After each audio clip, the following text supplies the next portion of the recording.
ole tu na kan la sak le tur hi asap la chuan my father know it ti nia kapan a kheto ti na niam chu Christian labu number somli panga na ama ina ka solin kapan min hreto ti khan ya Christian labu hian a phua tu hi LW ti remote hian in ziaka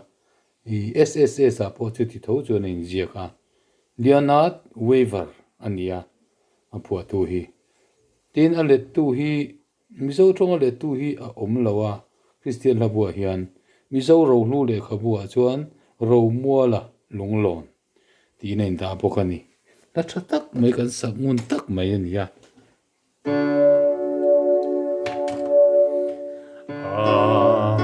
mai na ka solin ka panin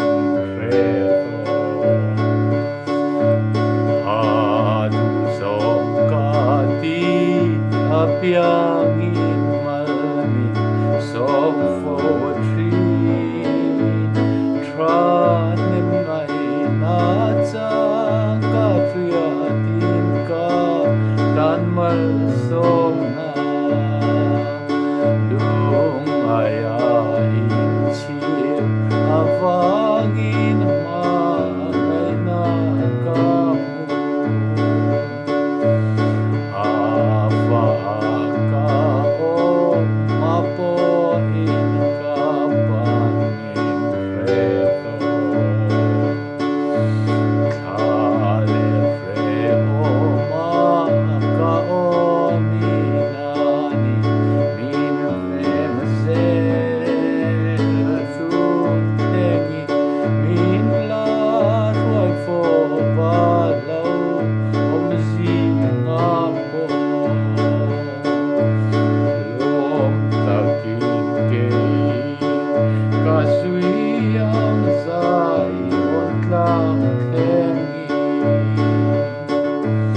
lal pa choi moi tu winin pela ko pela Isuan a song song en pan lalo chokam se ilom na chua chuai lo bang lal pa ma chua lal pa chu fa ki lo zai la zai on tlang